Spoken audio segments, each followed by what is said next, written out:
All dogs are intelligent, at least compared to most of the other animals in the world. The average dog is almost as smart as a 2-year-old human. As a psychologist, I've found that there are 3 kinds of dog intelligence. The first is instinctive intelligence, which is what the dog was bred to do.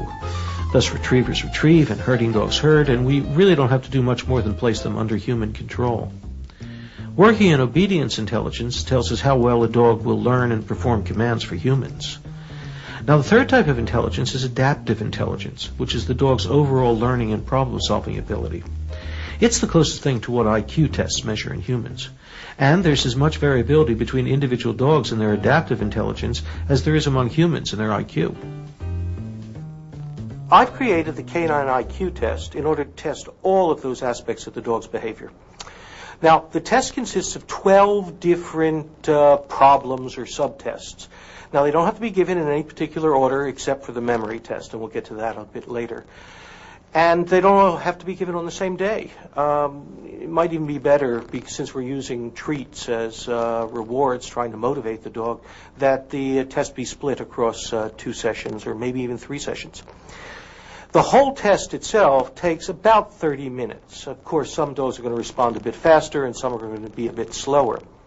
In any event, you don't have to worry about the dog feeling that it's being tested and somehow or another getting nervous about that, because the dog simply thinks that this is a game that you're playing with them, and they tend to think that it's a lot of fun. In any event, you should write down each of the 12 scores, because in the end we're going to add them up in order to get your dog's IQ.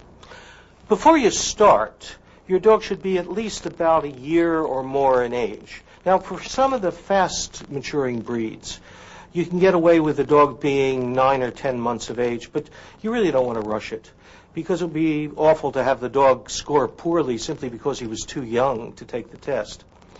Now, in addition to that, the dog should have lived with his current master and be familiar with the person who's giving the test for at least around 3 months. And they should have lived in exactly the same residence for about 10 weeks.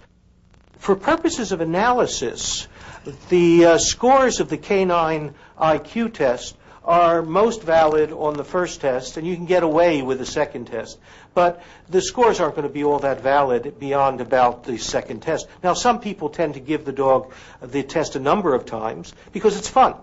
And they like to watch the behaviors, and the dogs think it's a game. So it's just a sort of pleasant socializing experience with your dog. Hello there, Wizard.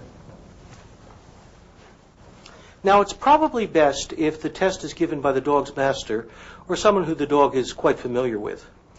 And you should stay calm and not get exasperated or fuss at the dog, regardless of whether the dog is doing better or worse than you actually expected that he would do. The idea is to convince the dog that it's a game.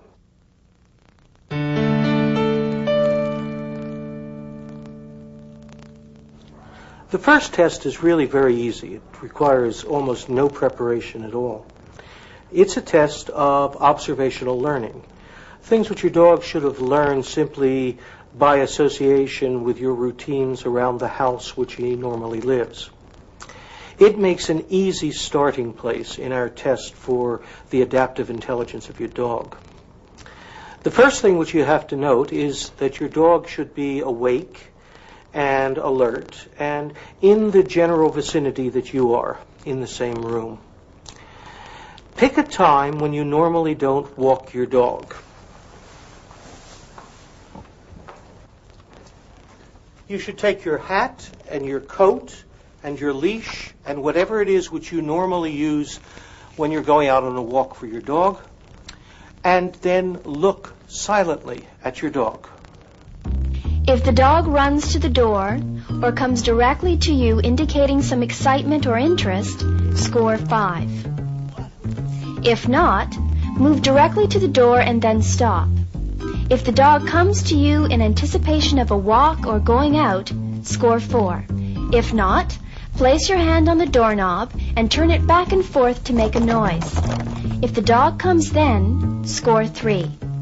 If the dog pays some attention during the preceding activities but does not come to you or the door, score 2. If the dog pays no attention, score 1.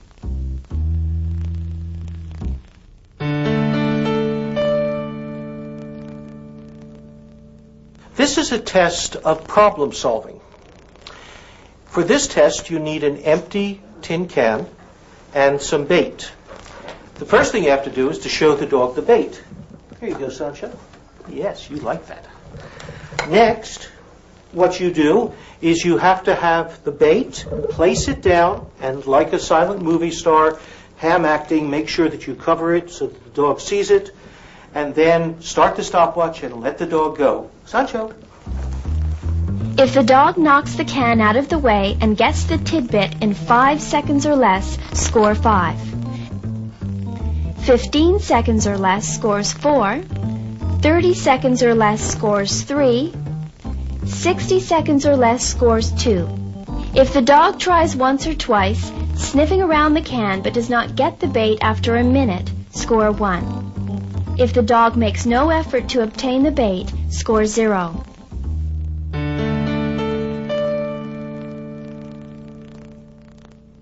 The next test is a test of environmental learning, observation, and intelligence. It should be done in a room which the dog is familiar with. And the idea is that when the dog is out of the room, either you or some friends should go in and move some of the furniture around. You should move, let's say, a large piece of furniture out into the center of the room, perhaps move some end tables around, some plants, whatever. Try someplace around 5 items.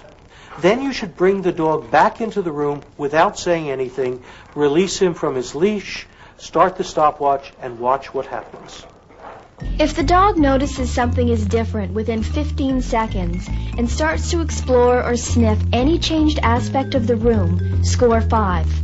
If it notices the differences and checks out any one within 30 seconds and starts to explore, score 4. Within 1 minute, score 3.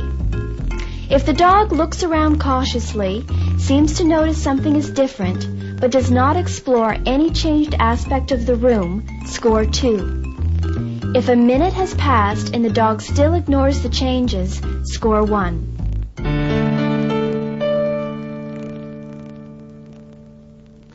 This next test is another problem-solving test. For this one, what you'll need is a bath towel or some similar piece of heavy cloth or material. Now, the test involves you placing the towel over the dog's head. So you might want to practice a couple of times without the dog present, just to make sure you can do it in one easy motion. The idea is that you'll start the stopwatch as soon as the towel's over the dog's head. Like this. We'll put it right over Sadie. If the dog frees itself in 15 seconds or less, score 5. 30 seconds or less, score 4. 60 seconds or less, score 3. 2 minutes or less, score 2. And if the dog has not removed the towel after 2 minutes, score 1.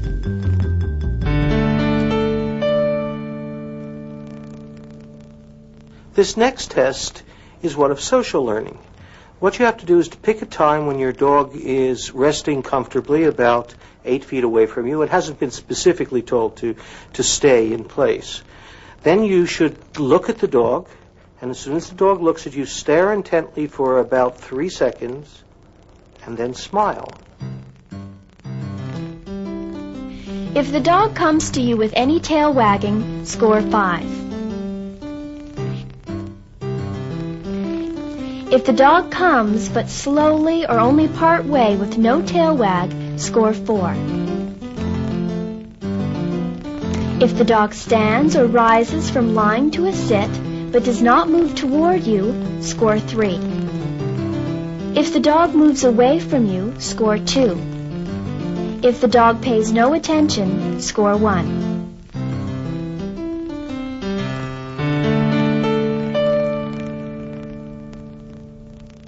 This next test is another test of problem solving, similar to the can test, except a lot harder. For this one, what you need is either a small hand towel or a dish towel, and a treat, which is reasonably large, so the dog can grip it. Then what you do is you take the treat and you put it down and let the dog see it for a couple of seconds, and then, like a silent film actor, you overact and cover the treat. And then you let the dog go. Rue, take it. If the dog retrieves it in 15 seconds or less, score 5. Getting it in 30 seconds or less scores 4. In 60 seconds or less scores 3. In 2 minutes scores 2. If the dog tries to retrieve it but then gives up, score 1. If the dog doesn't even try to retrieve it within 2 minutes, score 0. There it is.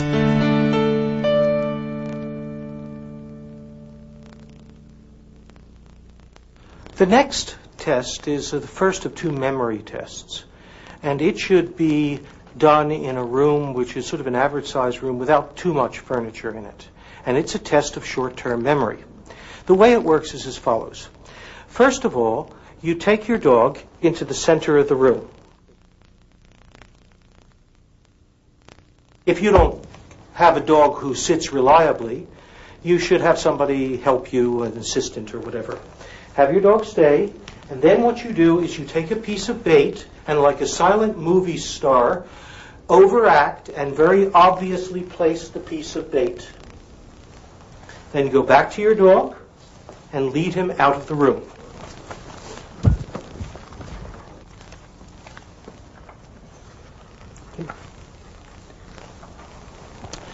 Now you should simply take your dog out of the room, turn him around. Whole process should take no more than about 15 seconds. Then you're going to go back into the middle of the room and start your stopwatch. Was her heel? If the dog goes directly to the bait, score 5. If the dog systematically sniffs around the edge of the room and finds the tidbit, score 4. If the dog seems to search in a random fashion, but still finds the tidbit within 45 seconds, score 3. If the dog appears to try to find the tidbit, but still hasn't succeeded after 45 seconds, score 2. If the dog makes no effort to find the bait, score 1.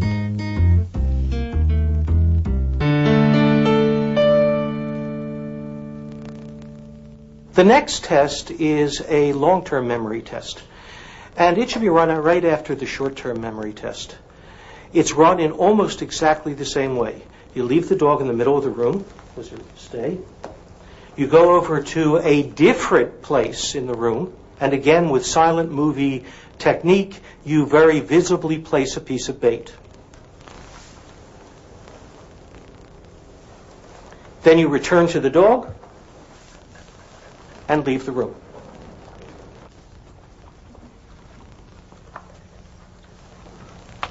This time you're going to take your dog out of the room and you're going to keep him out for 5 minutes. At the end of the 5 minutes, you're going to take the dog back into the room, slip his lead off, and start the stopwatch. Wizard, let's go.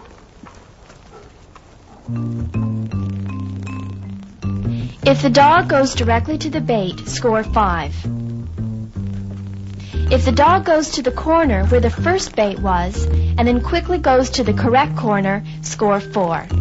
If the dog systematically sniffs around the edge of the room and finds the tidbit, score 3. If the dog seems to search in a random fashion, but still finds the tidbit within 45 seconds, score 2. If the dog appears to try to find the tidbit, but still hasn't succeeded after 45 seconds, score 1. If the dog makes no effort to find the bait, score 0.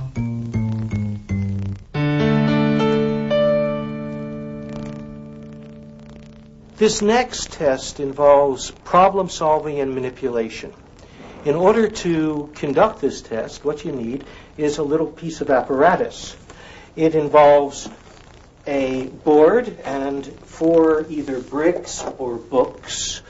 And the idea is to make a little low table-like structure, which is tall enough for the dog to get its paws under, but not so high that the dog can actually get his head under. The reason for this is we're going to place a piece of bait under the structure, and the idea is that the dog has to reach in with his paw in order to get it out. So, let's bring it up. Little girl over here. Yes, do you want to sit? What pretty. Do you want another one? There you go. If the dog uses its paws and manages to retrieve the tidbit in 60 seconds or less, score 5. If the dog retrieves it in 3 minutes or less, score 4.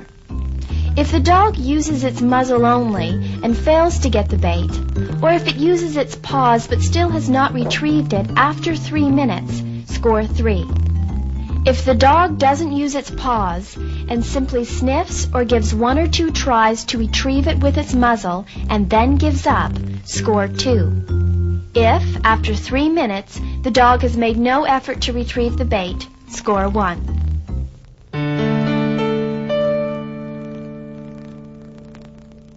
The next test is one of language comprehension. And here we're really interested in whether or not the dog understands words rather than the simple tones which we use.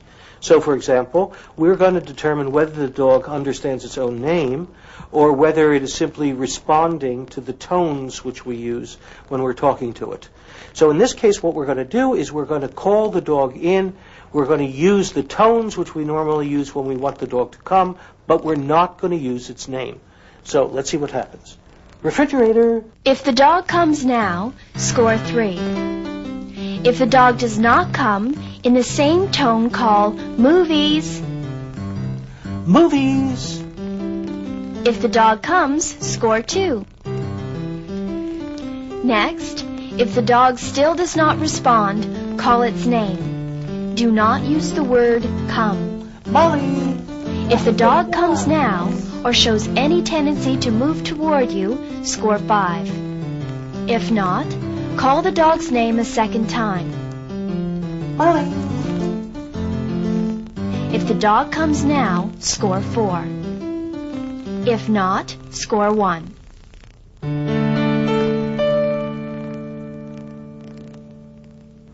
The next test involves problem solving, but it's a fairly difficult one because in this instance the dog has to move away from the food that it wants to get. In order to actually perform this test, we have to make a piece of apparatus. First you need a piece of cardboard into which you're going to cut a slot. The slot has to be wide enough so that the dog can see through it like a window, but not large enough so that either the dog's head or the rest of the dog can get through it. And then you want to prop it up in some way or another. Here we've propped it up by just simply taping some boxes to it. You could use a set of chairs or something like that.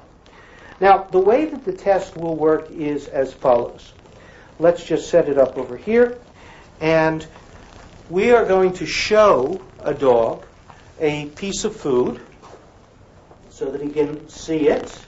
And then we're going to put it down where he can see it, but he can't reach it. And the dog's task then is to figure out that he has to go all the way around this barrier in order to get the food. If the dog goes around the barriers and gets the bait within 15 seconds, score 5. If the dog gets it within 30 seconds, score 4. Within 60 seconds, score 3. If the dog has not gotten it within 60 seconds, stop actively encouraging the dog and stand quietly near the bait. Keep the stopwatch going. If the dog gets the bait within 2 minutes, score 2. If the dog tries to reach the bait by pawing through the window slit and then gives up, score 1. If the dog doesn't exert any effort to get the bait after 2 minutes, score 0.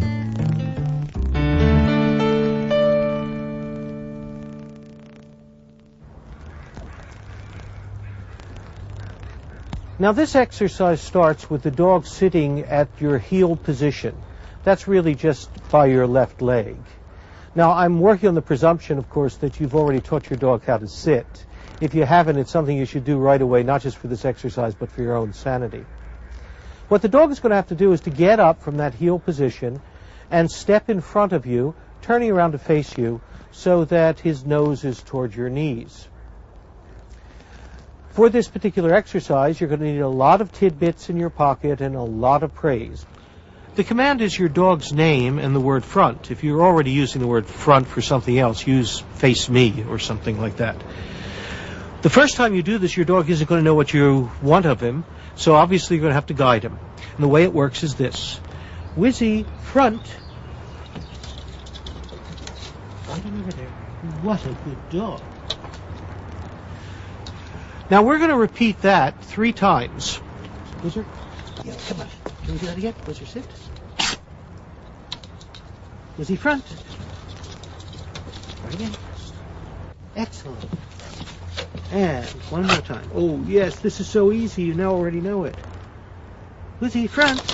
Okay, like this. Oh, yes. After you've done 3 times moving the dog into place, we're going to do 2 more trials in which we try to get the dog to move without too much moving of our own body. Wizzy, front.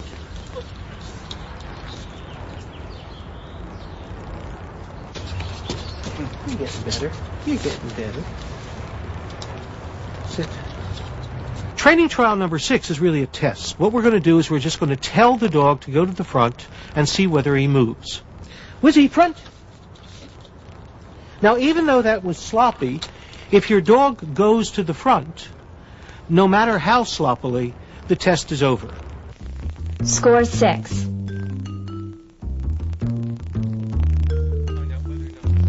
If the dog hasn't responded, give 10 more training trials just like the last 2, and then another test trial. Out in front. If the dog performs the maneuver, score 5. If not, go on for 10 last training trials. At the end of these, repeat the test again. This is the last test trial.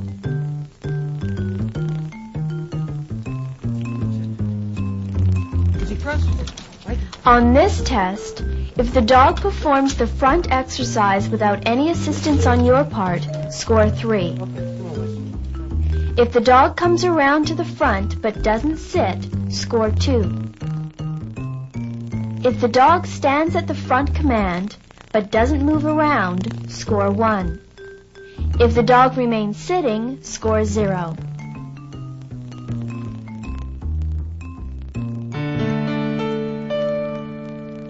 Now it's time to total up your dog's canine IQ score. Just add the score for the 12 tests. If your dog has a score of 54 or higher, it could be described as brilliant. A dog with this level of intelligence is quite rare, and fewer than 5% of the dogs tested reach this level. A score of 48 to 53 is a superior dog with extremely high intelligence. A dog scoring 42 to 47 is in the high average range of intelligence and should be capable of doing virtually any task that a typical dog is called upon to do. With scores of 30 to 41, you have an average intelligence for a dog. A dog in this range may show intermittent flashes of brilliance, but for other tasks it may show uninspired performance. With scores of 24 to 29, you have a dog with low intelligence. Although at times it may appear to act quite cleverly, most of the time it seems as though it has to work hard to understand what is required of it. With a score of only 18 to 23, I would call a dog borderline in terms of its intelligence. A dog at this level may have difficulty adapting to the demands of everyday life and the expectations of its owner. However, in a structured, low-stress environment, it may function quite reasonably. Dogs with scores below 18 are clearly deficient in many areas of their adaptive intelligence. Such a dog could be very difficult to live with. Within any breed of dogs, there is a wide variability in terms of adaptive intelligence. Do you really want an intelligent dog? Now, some of you might say that's a stupid question. Do I want a dumb dog running around my house? But the important thing is to have a dog which fits your lifestyle. If you're out of the house most of the day, then in fact a smart dog will get bored, and maybe you're better off with a less intelligent dog. Really intelligent dogs can get themselves into really intelligent problems. For example, they can learn how to open doorknobs and closets and act in bizarre ways in order to get your attention. You see, they're smart enough in some instances to think their way into trouble. If you want to increase the intelligence of your dog, there are several things you can do to make your dog effectively smarter. According to psychologists, the sum total of what we call a dog's crystallized intelligence is made up of all of the information, procedures, problem-solving techniques, working patterns, and responses to various kinds of commands that the dog knows. Simply put, it's everything that the dog has ever learned. Having said that, it should be obvious that as the dog learns more, its crystallized intelligence will increase. The learning needed to improve crystallized intelligence does not need to involve formal instruction. There are a lot of things you can do to make your dog more intelligent. There are a lot of games you can play, things like hide and seek and find it. The idea is to set a bunch of problems for him to solve, because the more problems he solves, the brighter he gets.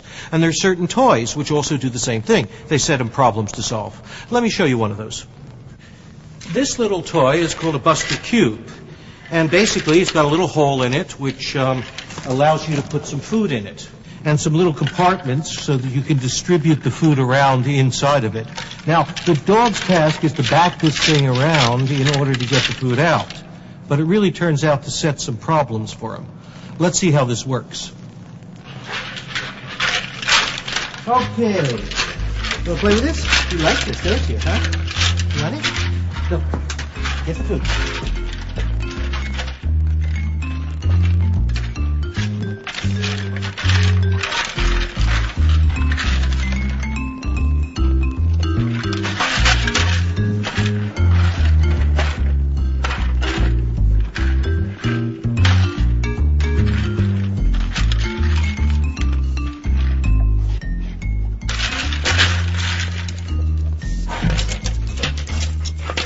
Sometimes the food is not so easy to get out. The cube slides around. The dog has to figure out how to make it tumble over so the food comes out again. Sometimes the cube gets into trouble or hides, and the dog has to solve the problem how to get it back again to continue the game. One of the ways to make your dog smarter is to talk to your dogs. I don't mean the sort of love talk which we always give to our dogs, like, you want to give me a kiss? Kind of thing. But I mean, tell the dog what you're going to do. This way your dog builds a vocabulary. So, for example, if I want my dog to put on his collar, I say, collar on. He sticks up his head and gets ready to have the collar put on. The point of this exercise is to increase the dog's vocabulary by increasing the number of words and signals that the dog knows. For this reason, you should be consistent and always use the same words and phrases. For example, before giving the dog its food, you might announce supper time, or dinner time, or luncheon will be served on the veranda. Although any one of these phrases will work, it's important that you select one word or phrase and use it consistently. In a short time, if you use the words consistently, the dog will start to anticipate what you're doing. So, for example, if you say upstairs before you go upstairs, in a short time the dog will start to look for stairs to go up. Wizzy, upstairs. Whenever you're talking to your dogs, always use their name. If you have more than one dog in your house, then pick some sort of group name. For me, that's puppies. Puppies, come! Hello! Here we go. Come here. There we go. There we go. Your dog's intelligence will also improve if you expose him to new situations, different environments, or varying social interactions. All of these provide him with opportunities for unique and uncommon experiences. You have to do this in a safe, controlled way, but these experiences will give your dog something to think about and will make him a better problem solver. If you have a really bright dog, then congratulations. If not, well, you should think of your dog sort of like your kids. Would you get rid of your child simply because they flunked a mathematics course? In the end, all dogs are intelligent enough to be dogs. And after all, that's really all they have to be. To learn how these tests were constructed, and for more information about dog intelligence, you may want to read Dr. Corin's book, The Intelligence of Dogs. The Buster Cube is a patented product that is available at better pet supply stores everywhere.